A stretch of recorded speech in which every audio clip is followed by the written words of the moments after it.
Hello guys, Haloister here with a Warhammer 40k unit review.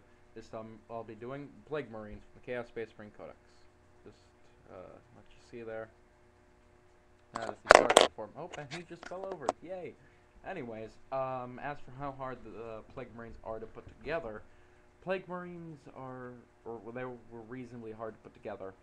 Well, then again, that's me with Finecast, and it, me and Finecast just never seem to agree on anything. Honestly, we banter back and forth constantly all day. But no, I find it hard to get resin or Finecast to go on Finecast with any glue.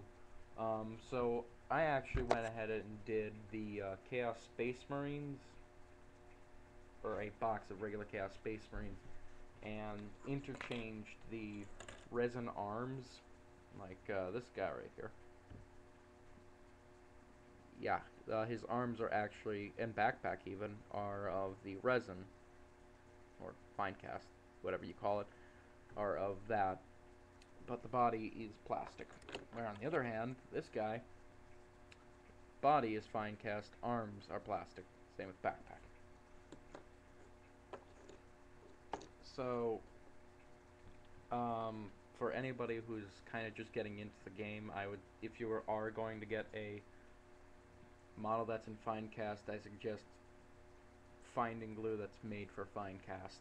And if you can't get any of that, then I'd say best of luck to you trying to put that thing together. Anyways, as for what's in the box, well, what was in the box was several things. Well, it had enough to make 7 Plague Marines, and yeah, there was bolters, multiple bolter arms, a plasma gun arm, arms for, like the grabbing the grip of the gun, and combat knife arms, which I think I have one of them. Where is he? Oh, wait, that's right. Yeah, all the combat knives broke off, so that was unfortunate. But yeah, actually, that's the reason why he has a power sword.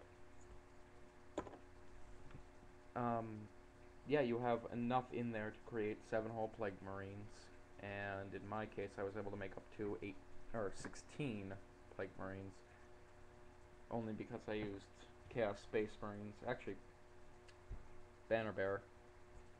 That's a thing. Um, Tactical uses for Plague Marines? Honestly, I like sitting them pretty much in the back of my lines, sitting in terrain, so they get a cover save against anything nasty that gets thrown their way.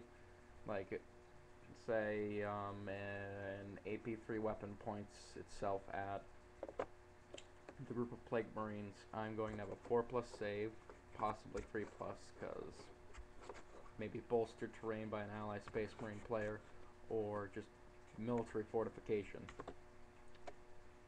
And then I have FNP on top of that, which is only negated against AP1, AP2 weapons, power weapons, and a few other weapons. If there's no model in the game that can take a save against it, then FNP can never be taken against it.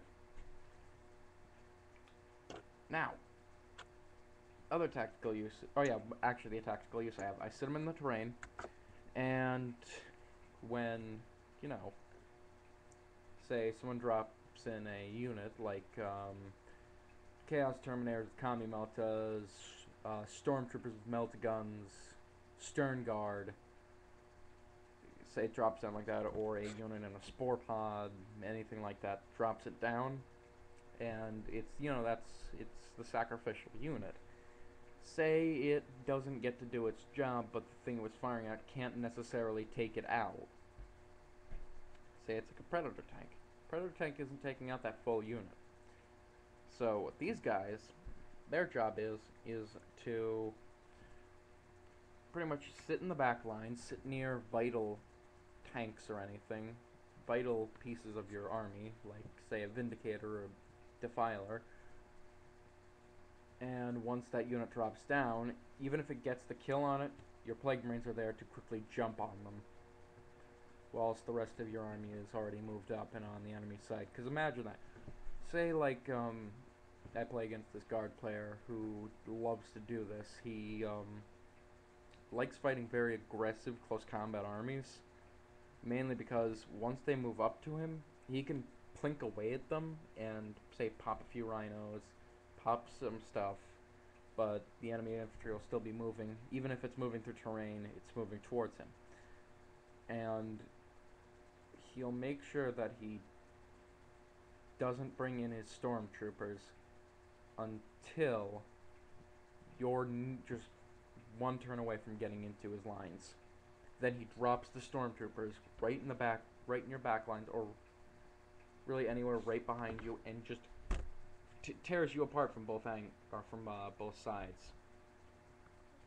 And if he drops them from in back of you, I mean like in your deployment zone, and say snipes off a Predator tank, a Vindicator, and another Vindicator.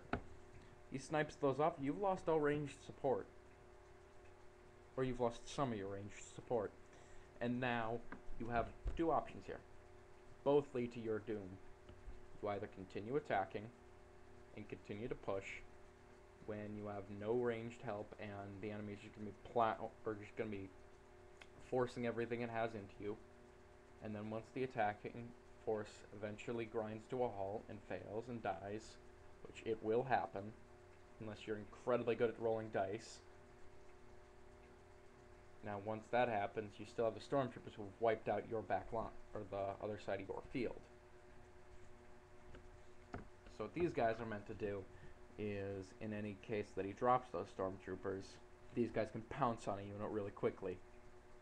So they'll do their job, they'll take down tanks, but the Plague Marines will be there and will start attacking them. Just instantly, as soon as they can, will be striking his units down, because he doesn't bring down his little suicide units, because those aren't suicide units to him. Those are late game lock in a win units.